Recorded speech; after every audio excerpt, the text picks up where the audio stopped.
Philadelphia 76ers have quietly won 7 out of their last 10 games, and Joel Embiid says that the team still has a high ceiling. We're talking about how high that ceiling can realistically be for the 76ers, and we're going to look at teams that leading into the trade deadline could really be sellers at the trade deadline and what they have to offer. We're going to get to all that and more right after this. Welcome to the number one place for your daily basketball news and analysis, NBA Central. What's going on, basketball fans? Welcome to another episode of NBA Central, your number one spot for everything basketball related. I'm the host here, Hayes, but more importantly, you guys can follow the channel at NBA Central Pod on every social media platform we happen to be on. With that said, let's go ahead and get into it for today. And hey, Christmas Day games were actually pretty amazing yesterday when it came down to it. Like, it was a lot of fun games yesterday. And I think that, especially with LeBron James, adamantly saying that Christmas is the NBA's, with the NFL trying to encroach in on games or whatnot. But this was a lot of fun games when you look at it. The New York Knicks versus the San Antonio Spurs came down to the wire. The Knicks pulled that out by 3. The Minnesota Timberwolves and Dallas Mavericks was an entertaining game. The Philadelphia 76ers beating the Boston Celtics, we're going to get into here in a little bit of a second. The Los Angeles Lakers beating the Golden State Warriors, and then to end the night, the Phoenix Suns beating the Denver Nuggets. But it was a fun night of games. But the one thing that we're going to focus on here is the Philadelphia 76ers. Now, the 76ers last night beat the Boston Celtics 118-114. And this is a game in which Joel Embiid scored 27 points, going 8 of 15 from the field. Tyrese Maxey had a 30-piece. He scored 33 points and 12 assists. You even had Paul George with a double-digit. He goes 4 of 15, not shooting the ball overly well, but still 12 points from him. 23 points from Caleb Martin. He talked some shit after the game. Yabusele as well with 12 points off the bench. And the Philadelphia 76ers, who, as I said at the start of the show, have quietly won 7 out of their last 10 games and find themselves right now one game back of being in the play-in spot in that Eastern Conference. And while the 76ers, the start of the season, has not gone the way that they wanted to, or many people wanted it to, after they built that team, they've quietly started improving. And Joel Embiid, after the game, and he talked about, the team and the ceiling, he said this: we got a high ceiling. It's all about us putting it together. I don't think that was close to our best basketball, but we got a pretty good chance. So it's all about looking for some luck and staying healthy. And that is the one of the biggest things in here, is staying healthy. Right? That's one of the biggest things. If this team can stay healthy throughout the remainder of the season, or relative health, they have a huge chance. Yes, they lost Jared McCain, who has been one of the hugest parts of the story for the 76ers as far as bright spots throughout the season, dealt with all injuries from their top 3 players. But this is a team that still has a ton of talent when it comes down to it. And when you look at it as well, the Philadelphia 76ers have the one of the easiest schedules remaining in the NBA, at the 4th easiest schedule remaining in the NBA. Now, I'm somebody who I look at strength of schedule, and I know that can ebb and flow, and you don't always beat the teams that you're supposed to beat, but it does kind of put in perspective that with the 54 games remaining that the Philadelphia 76ers still have left to play, they have a really good chance at, really kind of turning this around. And the benefit of it is, as well, they play in the Eastern Conference. And when you play in the Eastern Conference and how close things are, really a hot week can take you from being out the play-in to as high as the 6th seed, really, when it all comes down to it, right? The Philadelphia 76ers at 11-17 on the season. They find themselves, of course, 14 games back of the number 1 seed Cleveland Cavaliers, but they only find themselves 3 games back of the 7th seed Atlanta Hawks, 3.5 games back of the 6th seed Miami Heat. So this is a team that the season's not done yet. Now, I did think, and I said this in an earlier episode, that this season really came down to if they can turn it around before January. And, and I said then by the end of January, but, winning 7 out of your last 3 games, 7 out of your last 10 games, going 7-3 in your last 10 is a nice swing for the 76ers team. And that's the type of swing that they're going to really need to continue on if they're going to want to win these games, man. They haven't had back-to-back losses since November 24th and November 27th games. That was the last time they had back-to-back losses. And other than that, they've been stringing together a lot of victories here when it comes down to it. So if this 76ers team can go, and they got matchups when you look at coming up, they got Utah on Saturday, they got Portland on Monday, Sacramento on Wednesday, Golden State on Thursday, and then next Saturday, the Brooklyn Nets. These are, out of that, they have some very winnable games. The Golden State game is going to be interesting, but, of course, they can't get caught slipping. right? As every team can get caught slipping, but they have a stretch of winnable games, and really from here until about mid January, they got a nice amount of games that could be easier for them. And so, of course, health has to stay has to be there. Joel Embiid has to not be a hothead and get ejected in games, things like that. But this Philadelphia 76ers team, the story isn't done on them. And while it looked very bleak with the way their season started with losses and injuries and not ever getting, Paul George and Maxey and Embiid all on the court at the same time, some things are really starting to turn around for the 76ers team, and we'll see how it continues to develop for them. But let me know from you guys down below. Do you think that the 76ers still have enough juice left to turn this season around and make a meaningful run here, or do you think they're still going to be struggling and hovering around that play-in area all season? Let me know what you guys think on that down below. Now, with that said, I did want to talk about today, and I said I was going to try to get this out on Christmas, but it was Christmas Day. Sue me. Which teams could be the biggest sellers at the trade deadlines? And I have a handful of teams here that have really nice assets that could all be sold, right? The Brooklyn Nets, they're one of the biggest sellers potentially at the trade deadline. They clearly want to be in the race for the flag. And they have Cam Thomas, Bojan Bogdanovic, Nick Claxton, Ben Simmons, Dorian Finney-Smith, and Cam Johnson, all potential as players that they could look to move between now and the trade deadline. And it'd be really interesting if the 76ers, if the Brooklyn Nets end up making moves on all of these guys, because it would clearly set a path. Now, coming into this season, I thought that they would want to keep Cam Thomas, right? But, you start winning. You want to make sure that you can take advantage of all assets. And if they really want to be all in on this draft class, and even, maybe when it comes down to the 2026 draft class as well, as they could be looking even forward to that, maybe Cam Thomas is expendable for this team. Now, Cam Johnson is a player that I think is going to get a lot of notice. His contract's really reasonable, around $20 million. So I do think that they have some reasonable contracts. And this comes down to if they can move those guys. Now, there's some doubt around it, injuries, things like that.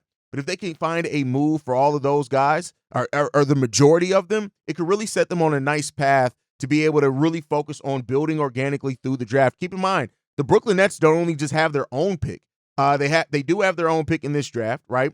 They also have the Milwaukee Bucks pick. If anywhere from number 5 on to number 30, they get that.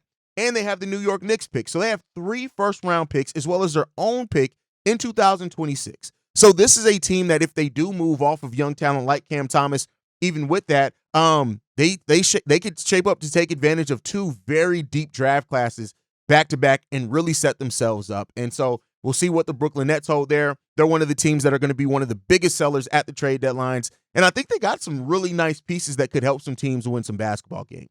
Next up, the Portland Trail Blazers. Now, they have Jeremy Grant, Anthony Simons, Robert Williams, and DeAndre Ayton reportedly as all players that could be moved between now and the trade deadline. And much like with the Brooklyn Nets, it really depends on, how teams view their assets and how much they view that they can help add into whatever those teams are trying to do right now, right?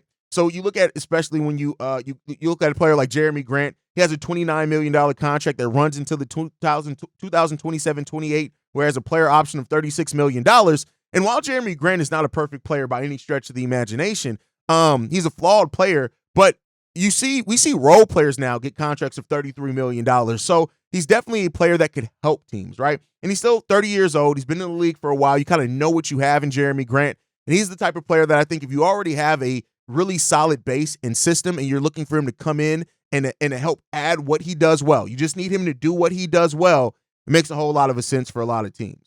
Next up, Anthony Simons. Now, this is a 25-year-old player that can absolutely fill it up. He has 2 years left on his deal at $25 and $27 million respectively in each of those years. And this is still a contract that I'm not going to say is easy to match, but it is a matchable contract, right? It's not like the $40 million or whatever else of some of the other players. And so it makes a lot of sense if you're a team that has either aging veteran or a young player that maybe isn't working out for you, you can take it and try to get a player like Anthony Simons, somebody who's kind of, you understand more what they can do at the NBA level. And then Robert Williams III. While we know that Robert Williams III has huge injury concerns, and he's had that for years now, you look at his contract, $12 and $13 million over the next 2 years. That's basically a mid-level exception contract.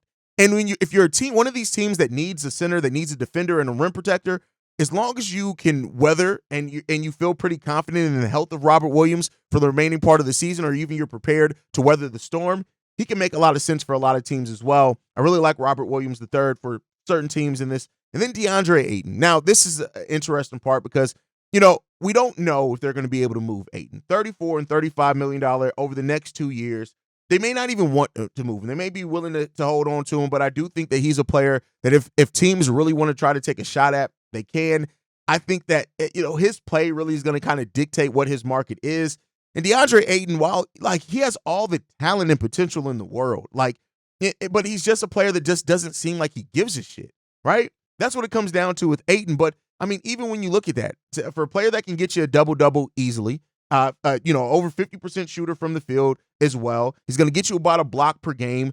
Maybe it makes some sense. I could see the Portland Trailblazers moving off of him, but DeAndre Ayton is a very disappointing player overall, so that may keep him in Portland. The next team I want to talk about, the Utah Jazz. Now, the Jazz are a team that can't move Lauri Markkanen, who could net them a lot back. They can't move him because of the way they re-signed him. But they do have Walker Kessler, Jordan Clarkson, Colin Sexton, and John Collins, all as players that they could look to move at this trade deadline. And much like the other teams that I'm talking about, these teams all can make some sense depending on what do you need from them exactly. If you can maximize what they do well, especially a player like Walker Kessler, right, who's going to go out there, he's going to rebound, he can get you a double-double, who's going to block 2 shots a game, right? Who and what Walker Kessler is, right? And I think he can fit in. Walker Kessler is the type of center really that can fit in just about any team on any system because he's just – now, if you run a more up-tempo system, maybe not then. But outside of that, Walker Kessler, he's a smart pick-and-roll defender and a smart passing in the pick-and-roll as well. He's a player that he's not going to be a negative for you, right? He's going to get you 10 rebounds. He's going to get you 10 assists. He's going to shoot efficiently. He's 71% from the field as well. He's shooting the ball 66% from 3, but he doesn't take a lot. But he can make teams pay if they leave him open. And the 2-point, now almost 3 blocks per game. Yeah, Walker Kessler can help a lot of teams at the trade deadline, especially with all the teams that are rumored to need and want center help. Then you got Jordan Clarkson, right? This is another player that you got to look at. And when you look at Jordan, he's a player that you understand what he can bring. And, I think that they experimented with him at starter. I think he's better coming off the bench. And that's probably what teams are going to want from him if they do trade for him. Add that scoring punch off the bench, right? He does have a pretty sizable contract, but it's not like it's unmanageable, right? It's not like it's a ridiculous contract. And if it, for that, it's $14 million over the next 2 years, each over the next 2 years. That's a contract. Again, we're talking about mid-level exception type money. That's a contract that you can get. While teams could be interested in the Zach LaVines and stuff like that, Jordan Clarkson is a player that, he provides some scoring punch for you. He can bring. Yeah, he's not the scorer of a Zach LaVine, but he gets you about 60 to 65% of the way there. So if you just need that scoring punch coming off the bench for you, what Jordan Clarkson can bring. 6th man of the year candidate, things like that. He's a very productive player, and I like Jordan Clarkson. And then also you got John Collins, Colin Sexton. These are 2 players at positions that could be needs for teams. And they're flawed but productive players. And I think if you can use what they do well, it can go a long way for you. Next up, the Pelicans. And the Pelicans, Brandon Ingram, CJ McCollum, Zion Williamson, and DeJounte Murray, maybe, right? It seemed that the last thing that we heard is that they're content with keeping DeJounte Murray, but they're actively shopping those other 3 players.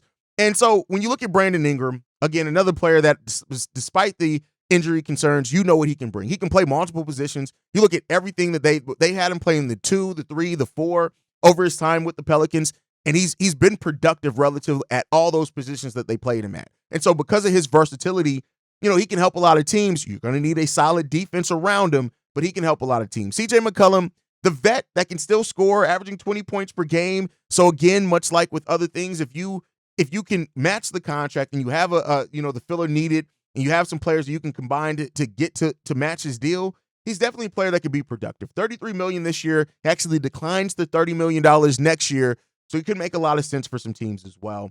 And it just depends on how you want to look at what Colin Sexton brings. Then Zion. Zion's the really interesting part of this because there could be a chance that the Pelicans do just waive him. They have that out, right? Now, teams could have that out as well. Now, what are you going to get back for Zion? Reportedly, they want first-round picks back for Zion. And unfortunately, I just don't know if they're going to find that market for Zion Williamson, but mainly because of the injury concerns, the motor concerns, the desire concerns, all those things that play a part into that. I just don't know if they're going to find a deal. Now, DeJounte, I think that they could find a taker for DeJounte. You look at what he's able to do, how he's able to perform, getting, he's a good scorer. He passes well. He rebounds well for a guard. If they really want to actively shop him, I don't necessarily see them having a hard time finding a taker for DeJounte Murray, personally. So we'll see. And then the last team on this list, the Chicago Bulls. Now, the Bulls have Zach LaVine, Nikola Vucevic, Lonzo Ball, who recently came out that they are looking for 2 second-round picks back for Lonzo Ball. They want a first-round pick back for Vooch, but even there's been some speculation that they're willing to take multiple second-round picks to facilitate a deal. And then Zach LaVine, right? And so this is a team as well that they have a veteran in Torrey Craig that can be combined with any of those contracts. He's at a vet minimum. They do have Javon Carter, who I think they're trying to include in as salary cap filler if needed. And then there's also the potential that they do something crazy and try to move off of Kobe White or Ayo Dosunmu as well. And so this is a team that I do think wants to be sellers, but I don't know if the market is going to have the value that the front office wants for these players, considering how they've given up value for other players before and not really gotten equal value back for. So that's something to watch out for as well. But these are the teams that I have as probably the biggest sellers leading into the trade deadline, and we'll see what happens. But then there's another group of teams to watch, right?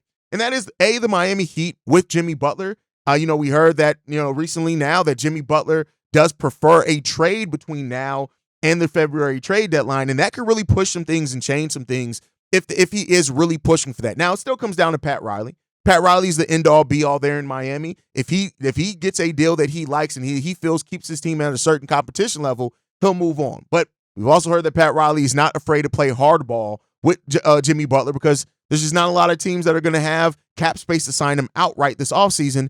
So they're going to need Miami's help to get a sign and trade done. So team to watch out for there. The Phoenix Suns, Bradley Beal, but that's if Bradley Beal waives his no-trade clause, which has been some back and forth there if that's going to happen, but we'll see what happens there. The Kings with De'Aaron Fox. Now, this is something that I look out for as far as the Kings with De'Aaron Fox, mainly because of the speculation around it. I hope that they hold on to De'Aaron Fox. I hope that they actually make a move to try to strengthen that team, keep him there with Domantas Sabonis, and that they keep riding it out. That's an exciting team last year. Yeah, they've been disappointing so far this year, but you can't deny that the Sacramento Kings had such a turnaround. When you look at the light, the beam, and all that, and how that went for that team, hope they're able to kind of figure it out there, but it is a team to look out for, because if they do make De'Aaron Fox available at this trade deadline, which even if I do, because if they do decide to move on from Fox, it's probably more likely to happen in the offseason than at the deadline, but just look out for that one. Houston as a buyer, though, and I think that with Houston, if they decide to make a move for a star and they have the young talent, they're willing to give up some of the young talent that they have there, it could become interesting. Now, that's a big if, because it's, the ownership apparently wants to really keep, biding its time with these young guys that they have here. And it seems like Ime Udoka kind of wants the team to go after a star so they can go for it now. They're second in the Western Conference. They're one of the best teams in that conference. And, there's always some doubt about the first time a young team does it, if they can do it again. And that's there a little bit with this Houston Rockets team, but I overall like the Rockets a lot. The Lakers, they're always a chance to be a buyer, right? Now, I do think the Lakers, we heard that they're looking for more smaller deals than star chasing, but never make a mistake that if there's a star available, the Lakers may try to look something. They may try to do something. Another team, the Minnesota Timberwolves. I do think that, they could look to move Julius Randle. They could look to flip him. They could look to make moves for some other things to help strengthen them so they can get back in the race in the Western Conference. I think that they're a team to watch to see what type of deal they make. Not necessarily guaranteeing that they make a deal, but I do think that they're probably going to survey to see what's out there. And if anything is out there that makes sense for them to try to kind of strengthen their standing, like I said, in that Western Conference, make it a little bit better for them. They're going to be teams that are out there looking for that. They're a team that's out there looking for that. You look at Minnesota Timberwolves as well. Like, they're right now 9th in the Western Conference. They're 15-14 on the season. But with that, it's the West. They're 1.5 games back from being the 5 seed. So it really comes down to if they make the right move, they're a team that can go even further. The last team on this list to look out for if they do something is the Denver Nuggets. Now, this is in large part due to the recent, them being interested in Zach LaVine. They had other players on their list, but they do have a contract in Michael Porter Jr. that they could look to use to match some things. Over $30 million contract. It could become interesting for them, and we'll see what happens there. But I do think the Denver Nuggets are looking for something to strengthen their case in that Western Conference. And if they find it, great. If not, I think they'll ride out with what they have here. But I do think that they're a team that's looking for a deal. They may not find it, but they are looking for that deal. But let me know what you guys think on all those teams down below. Make sure you guys are following the show at NBA Central Pod. You can send us any feedback, questions, comments, concerns, NBA Central Show at gmail.com. And then lastly, if you want to leave a text message and our voicemail for the mailbag, the number to do so, 773-270-2799. We are the number one spot for everything basketball related. And I'll see you guys the next time I feel like making a video, probably tomorrow. Peace, y'all. This has been a presentation of the Breaks Media.